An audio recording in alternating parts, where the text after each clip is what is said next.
Hi, I'm your Bishop Vincent Mafu, the Rated R Bishop, and I would like to invite you into my space, the Rated R page. This is a place of transformation, this is a place of revolution, and I would like you to subscribe to our channel and like our channel and share our videos. We are going to populate this space with a lot of teachings. Today I'm teaching about the mystery of firstborns. The mystery of firstborns. This is a teaching that I'm giving you, and we are working behind the scenes to literally launch our first podcast. 13 episodes that are going to be transformational. 13 episodes that are going to be revolutionary. They're going to change your life. Please go ahead and subscribe to our channel, like our channel, populate our channel, and let this be a space of revolution.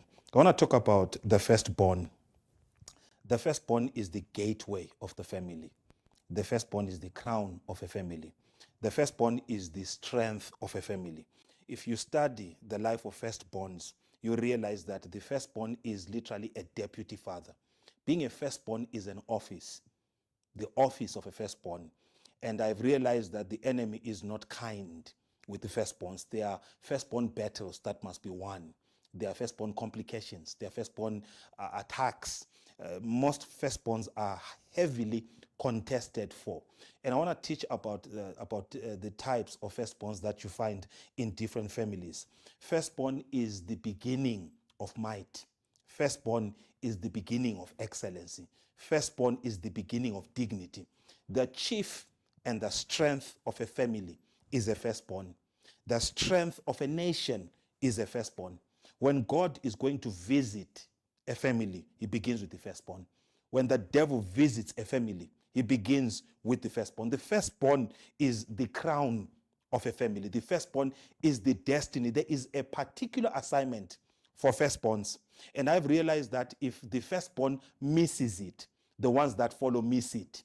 The firstborn, there is a challenge, there is a struggle with the firstborns. I've realized that whatever happens to firstborns has a tendency to repeat itself as a pattern, because the firstborn is a womb opener. The firstborn is a pace setter.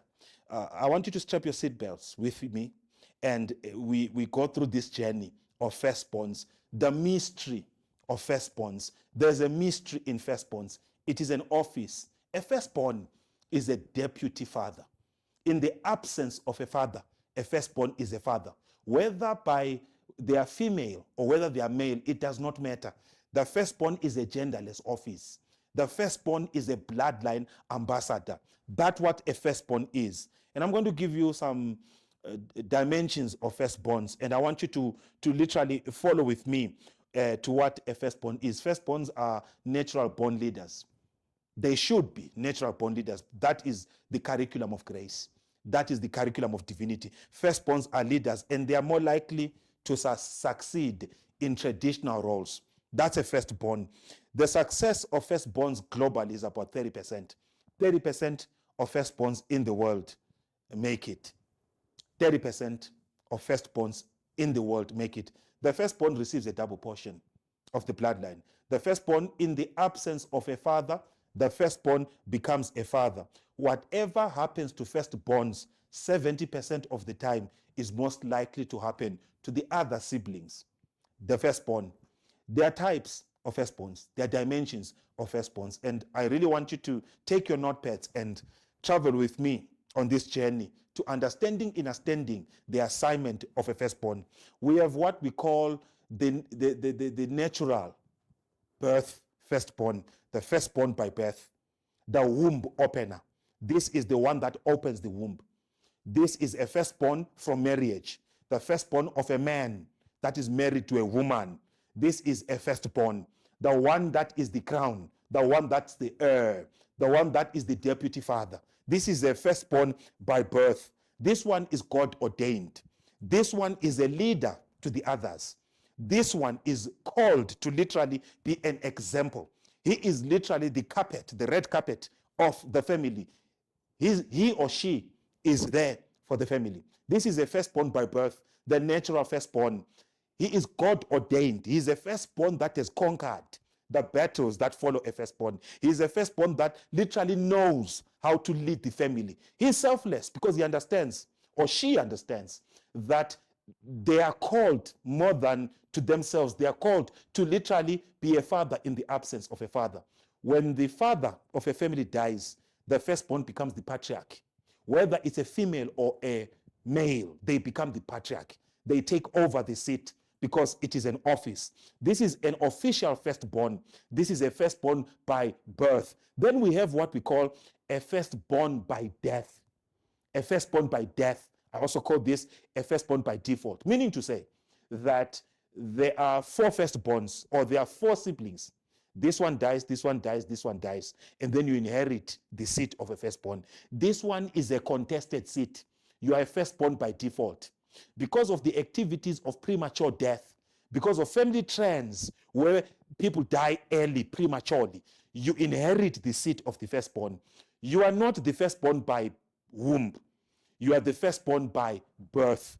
You are the firstborn by death. It means the previous siblings older than you have died. It's a dangerous situation because whatever killed the first, the second, and the third has your address. It has your address. It knows where you are. It has your number. It has your phone call. It has your address book. You have got to conquer because you are sitting on a contested seat. The same demons and the same devils that took out the previous are literally going after you. This is a firstborn by death. Now, I want you to understand, understand that greatness in life is by birth. Greatness in this life is by birth. You will realize that if you read the Bible, it says that when they stood before Joseph, they stood according to the order of birth, from the first to the last. Greatness in this life is by birth. Your placement in life is determined by the womb. The womb of a woman determines your sequence in life. The firstborn to break the womb of a woman is a firstborn. So we have the firstborn by birth. Then we have a firstborn by death. Then we have a firstborn by wealth. Firstborn by wealth. This one is not a firstborn, but is the wealthiest son or the wealthiest daughter. And by means and by accumulation of wealth, you assume the role of a firstborn when you are not a firstborn. Meaning to say, nothing happens in your family until you appear.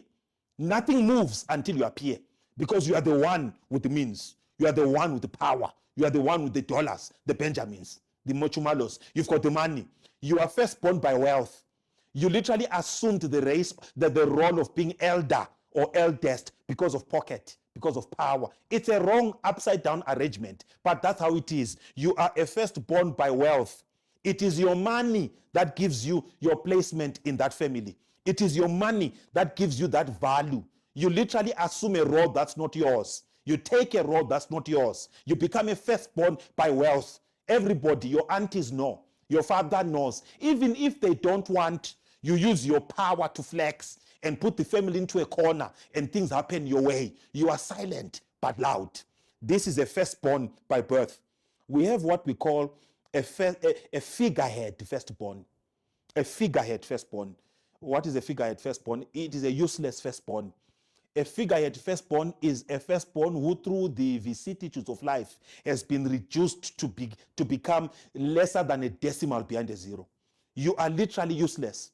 You are good as though you were not born. You are a figurehead firstborn. Life has vandalized you. Life has oppressed you. Life has depressed you. And life has made you a miniature.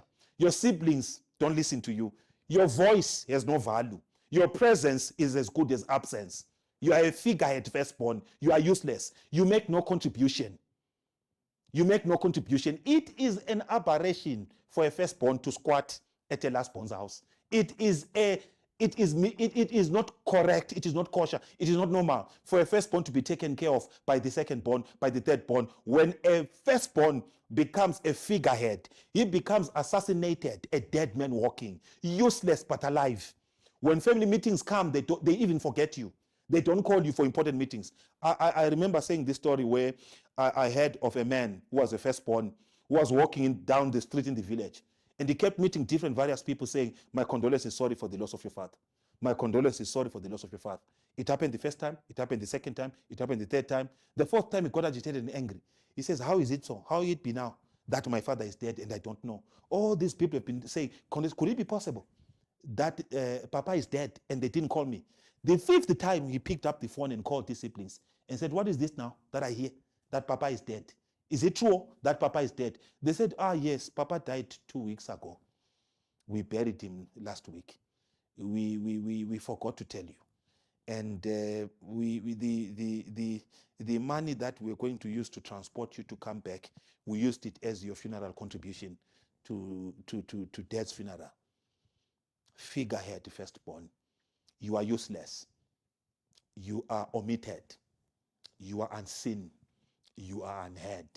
You are a figurehead, firstborn. Who did him? What happened to him? What made him like this? The acts of the devil. There is warfare behind the curtains of time against firstborns. It is the ultimate desire of hell to make all firstborns a figurehead. A lot of families, the firstborns don't make it. In a lot of families, the firstborns miss it. Only 30% of firstborns become a success globally. These are statistics that I found. So we cannot ignore. It is an upside down arrangement when the firstborn is uncovered. When the firstborn is naked, the family is naked. If you want to see the might and the strength and the excellency and the dignity of a family, look at the quality of a firstborn. The firstborn is a man's strength. If the firstborn is useless, a man is useless. If you want to see how great a man is, call his firstborn. And when you look at the status of a firstborn, it is the status of a man. If the firstborn is useless, the whole family is useless. Do not be happy, sir. Do not be happy, ma'am. You as a fourthborn, you feel like you are carrying the family. You feel like you are the big chief. Listen, if you are not a firstborn, you have a firstborn. And the quality of life the firstborn in your family has is a statement of the family. If the firstborn is useless, a family is useless. If a firstborn is a figurehead, the firstborn, the family itself is a naked, uncovered firstborn. Then we have a firstborn by polygamy. A firstborn by polygamy. Now, it is the womb of women that determine a firstborn. It is the womb of a woman that determines a firstborn, which means now that a man can have 7 firstborns. He can impregnate and open 7 wombs. A firstborn does 2 things. A firstborn crowns a woman with the title of motherhood. It is the first experience of motherhood that a firstborn bestows upon a woman. A firstborn also opens a man to fatherhood, but the first to break the womb or the first to open the womb is what a firstborn is. So it is wombs. It is the uterus that determines the firstborn. A man can have 7 firstborns from different women because a firstborn is that which opens the womb. Firstborn by polygamy. A lot of these firstborns by polygamy come with contention, come with strife, and there's a lot of witchcraft involved. A lot of people that come from polygamous homes are firstborns that are contested because a mother, in a bid to secure her own, went to an obeah, went somewhere to make sure that her own son was recognized, that her own son had a portion, had inheritance. And most polygamous homes, there's witchcraft by women who, in a bid to secure, to fortify their own. And because of that, it puts implications and complications. We have a firstborn female, the firstborn female. I think this one is a phenomenon that many people have not yet taught because we come from chauvinistic dimensions of patriarchy. The world globally needs to heal from the wound of patriarchy because when we define gender, most cultures don't celebrate firstborn females. They don't. It feels as if when you give birth to girls only or to females only, the family bloodline stops. That's not true. The firstborn is an office that's genderless. It is possible to be a firstborn female. Now, if you are a firstborn female, I've seen a lot of warfare that comes with firstborn females because many people don't have the grace to carry a firstborn female. A firstborn female is a dual calling. If a firstborn female gets married, her first obligation in office is to make sure that her father's house does not go down. The second is to carry her husband. Most oftentimes, the firstborn females get omitted. They get deregistered. So you marry a man who does not understand or understand the calling of a firstborn, and you become too heavy for that man. Many men cannot carry firstborns, women, firstborn females, because they have a dual calling. to carry their father's house and to make sure that their father's house does not end. That is the calling on a firstborn female. Females can perpetuate the bloodline order. It is an office. Firstborn is an office. And many firstborn females have ended up in the road of divorce because they married men who could not carry them. You were too ambitious. You were too focused. You are too masculine. They will tell you that you are masculine. They will tell you that you are stubborn. They will tell you that you have tenacity. They cannot handle. You are too heavy. Why? It is not you. It is the calling. When you marry a firstborn, you have married a woman with a dual calling, with a dual office, to carry her father's name and to carry yours. It is an office that she had before she was married to you. So you can marry the woman, but you don't marry the office. The office belongs to the ancestral. The office belongs to the bloodline. Firstborn female is a phenomenon that needs to be taught because of patriarchy, because of the wound of patriarchy. In the kingdom of God, we don't have patriarchy and matriarchy. These are lexicons from the rubric of human beings that have literally deflated from being deities and from being like God. In the realm of the spirit, there is neither male nor female. Male and female are polarities of divine expressions. They are different polarities of the divine. The man alone cannot express God. The woman alone cannot express God. It is when men and women come together that they become a complete expression of divinity. Both separate of each other are literally incomplete pictures of divinity, of the divine, of God. They are different polarities of the divine. When we talk about the firstborn female, it is a calling that is heavy. It is a calling that many females must be groomed to understand because we are bleeding from the wounds of patriarchy. We are literally in a dimension of exonerating the matriarchal at the expense of the patriarchal, at the expense of the matriarchal. In spirituality, there is neither matriarch or patriarch. Because once ever you say matriarch or you put the word arch, it is to pitch one against the other. The mathematical symbol of arch.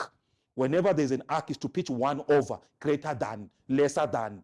In spiritual language, we don't have greater than, lesser than. We don't have that. That is the lexicon from the rubric of the devaluing. The female firstborn, you might be a female firstborn and relationships have been hard for you. And few men can handle you. It is because you've got an ancestral obligation. You've got a bloodline obligation. Only the qualified can carry you. You will be too heavy for a man that does not have the vision of a firstborn because you are a firstborn female. It is a firstborn female. Then we have also what we call the firstborn from royalty. The firstborn from royalty. Meaning to say that your father is royal. And if your father comes from royalty, he has got aristocratic content that revolves around him, a royalty. And then he marries a commoner. If a man from royalty marries a commoner, there are going to be implications on the life of that firstborn. And there are going to be proclivities for him to come out of that marriage and find one that complements the ancestral obligation for him to have a firstborn by royalty. This is very critical. You must understand your clan names. You must understand your tribe. History is the key to mystery. And you must know where you come from. Because if you are royal and you marry common, there could be literally embargoes in that union because of ancient paradigms, ancient conversations, ancient vows. People from royal bloodlines have rituals that have been done. They have things that have been done in their past. There are utterances and pronouncements in the atmosphere that govern mating, that govern kids, offspring. And if you're out of love, love is a dangerous thing to marry. Never marry because of love. Love is too insignificant in the equation of marriage or destiny. We don't marry out of love. Love is a byproduct, but love should never ever be the motivating factor for you to marry. You marry out of purpose. You marry out of purpose. You marry out of purpose. So you must understand and understand that they are firstborns from royalty. That if a firstborn is going to be born, or if a firstborn is going to be recognized from a person that carries aristocratic blood, from a person that carries royalty, a commoner's firstborn does not register in the horizon.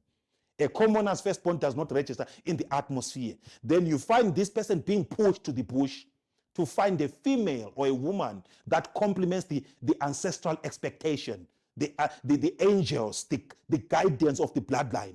Remember that when it comes to a wife, it's not your choice. A wife is the choice of your ancestors. A wife is the choice of the angels that guard the bloodline. That's what I mean. So you don't choose a wife, because a wife is a house and a wife is an office.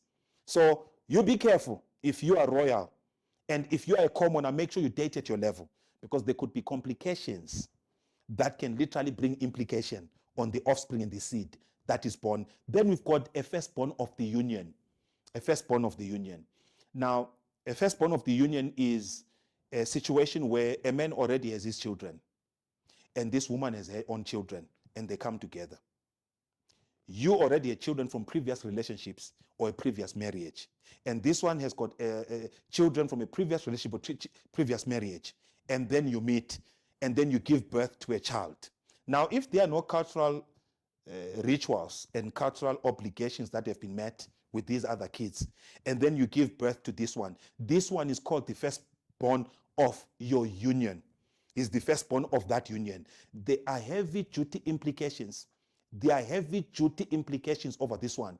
There's black tax, there's oppression, there's a lot of things that this firstborn goes through until things are born right. Because there's contention, it becomes a contested child, because you're already a children. By the dimensions of the spirit, you already are parents. It's not your first experience to parent, but this child becomes the firstborn of your union. Whether you are in marriage or not marriage, that becomes a discussion of another day. Then we have firstborn by pronouncement or firstborn by utterance. This is a situation where your father looks at a fourthborn, and out of his love and favoritism of the fourthborn, he makes an utterance, says that you are my hope. You are the pulse of this family. Without you, we are nothing. Without you, this family is nothing.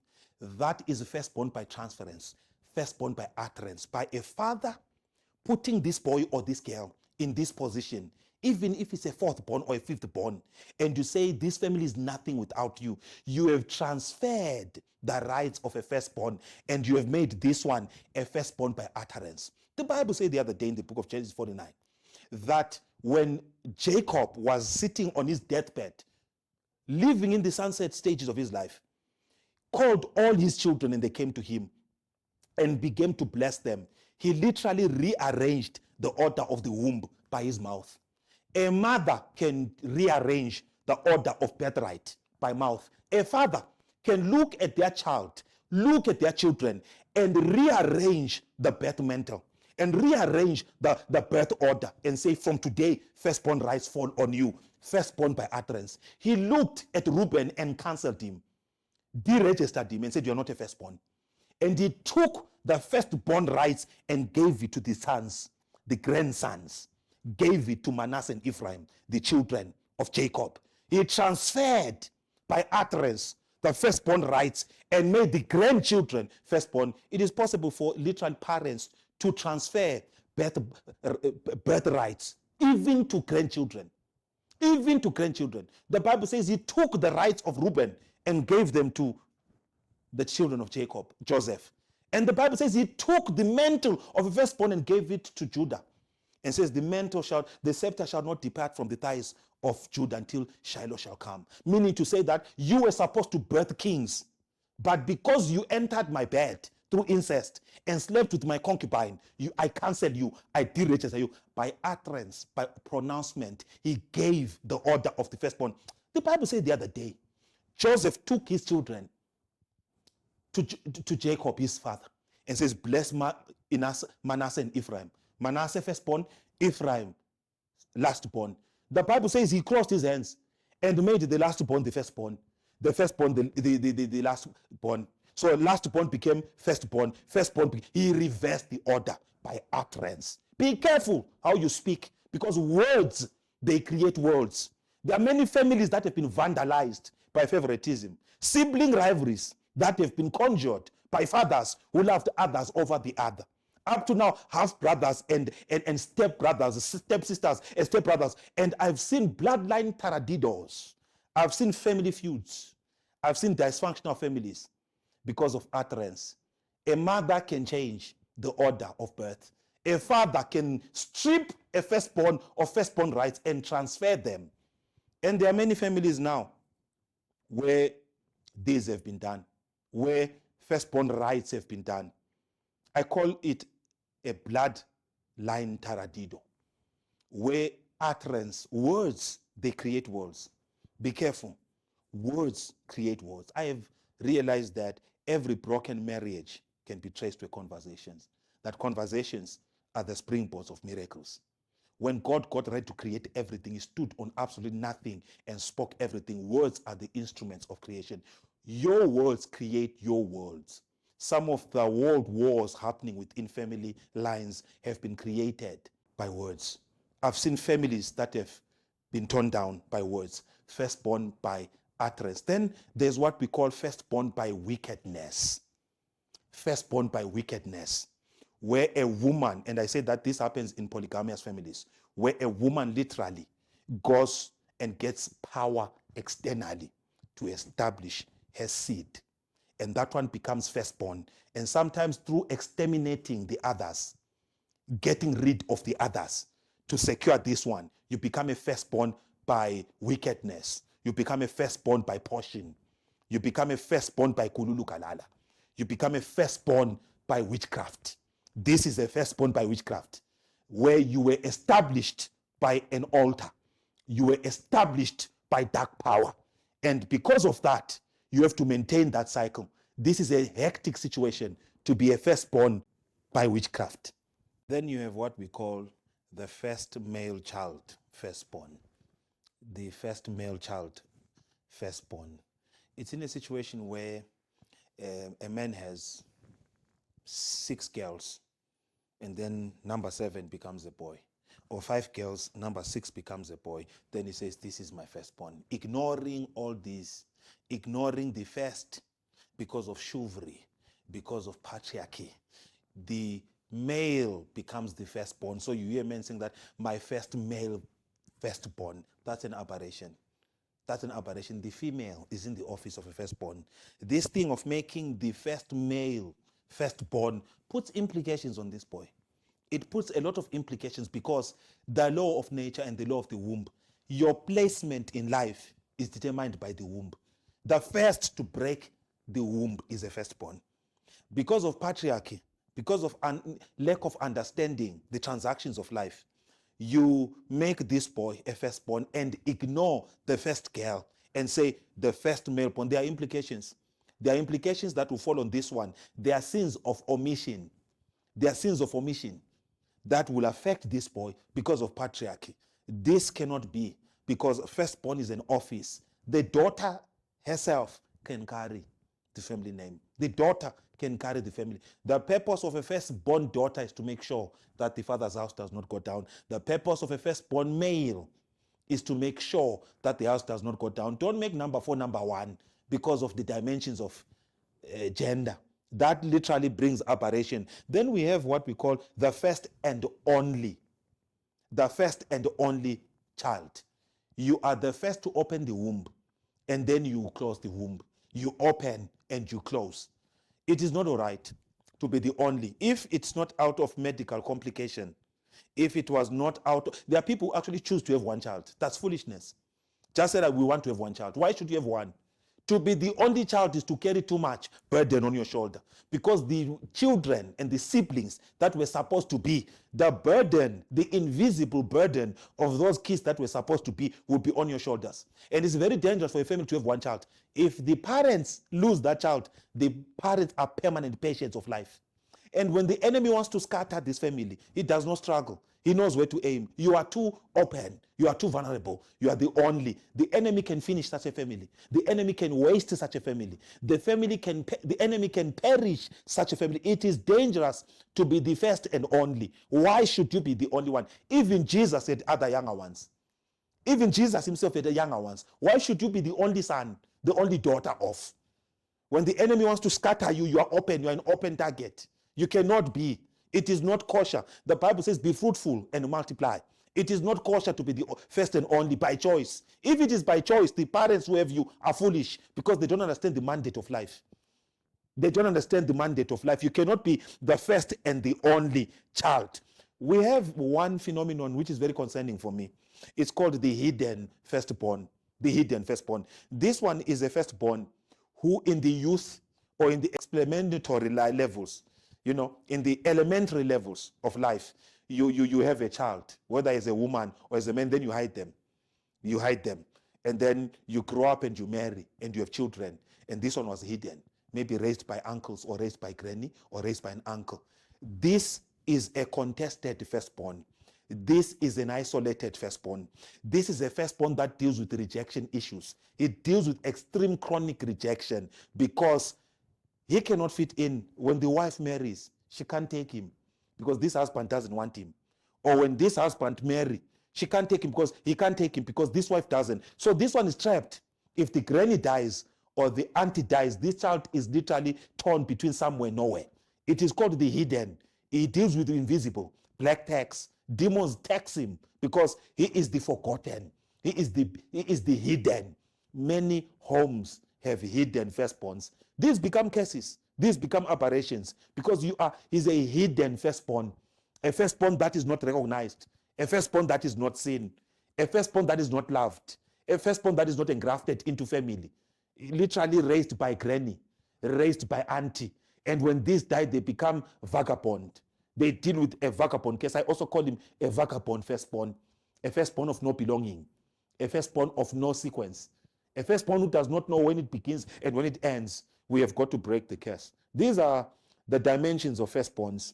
These are the levels and the realms of firstborn. I want you to understand that the office of a firstborn is not a gender.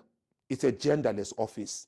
A male child, a man child, and a woman child or a female child can carry this office. It is an office given by God to carry the family. It is actually a firstborn. I would like to ask you to literally keep following this channel. We are populating it with teachings that are real, that are raw, that are relevant, and that are refreshing. I am the Rated R Bishop. Please press the subscribe button and like our views. Take it to the highest level. We are redeeming homes. We are saving homes. Watch this space for the mystery of the twins, because I know that many of you want me to talk about the twins here. For now, digest this mystery of the firstborn. Let's save our families. Let's save our homes. Keep watching. I am the Rated R Bishop. Much grace.